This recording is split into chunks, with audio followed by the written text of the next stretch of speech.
Hi guys, I suddenly met Sharanya, who is a student from Atami International School.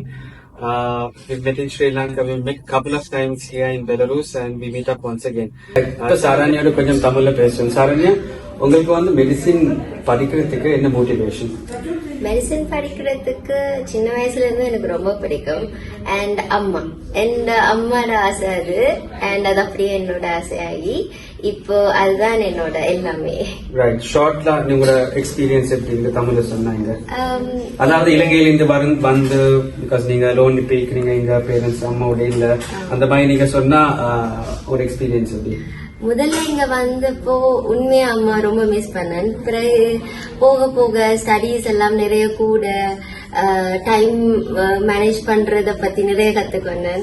And இப்போ அம்மா miss பண்றது இருக்கு, ஆனால் அதை விட நிறைய ரெஸ்பான்சிபிலிட்டிஸ் வந்துட்டு ஒரு இப்போ பேஷண்ட்ஸோட நிறைய நாங்க இன்டராக்ட் பண்றதுக்குள்ள அவங்க என்னென்ன கோ த்ரூ பண்றாங்க, மற்றது ஒரு டாக்டரா நாங்க எப்படி நாங்க நடந்து கொள்ளணும் எல்லாம் இப்ப தெரிஞ்சு கொள்றதுக்கு ஒரு நல்ல ஆப்பர்ச்சுனிட்டி இது.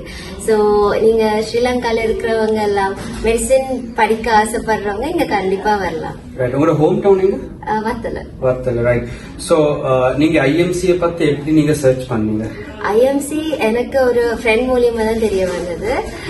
நான் போயிட்டு பேசினோடனே நான் சுமையாக்காக தான் போயிட்டு பேசினேன். I'll never forget her. இந்த லைஃப் பூராவும் அவங்களுக்கு ரொம்ப கிரேட்ஃபுல்லா இருப்பேன். ஏன்னா ஃபுல்லா எக்ஸ்பிளைன் பண்ணாங்க. அங்க இருந்து இங்க வரதுக்கான ப்ரொசீஜரா இருக்கட்டும், இங்க வந்த பிறகு என்னென்ன நடக்கட்டும் எல்லாமே எக்ஸ்பிளைன் பண்ணாங்க. அண்ட் இங்க வந்த பிறகு டாக்டர் தினேஷ் வந்து ஃபுல் சப்போர்ட்டா இருக்கிறார். இப்ப மட்டும் நான் வந்ததுல இருந்து இப்ப மட்டும் ஒரு டாக்டரா, ஒரு கைடரா, ஒரு ஒரு எப்ப கால் பண்ணினாலும் அவரோட ரெஸ்பான்ஸ் இருக்கும் கண்டிப்பா. Okay, so that was Sharanya, and keep following us. Thank you.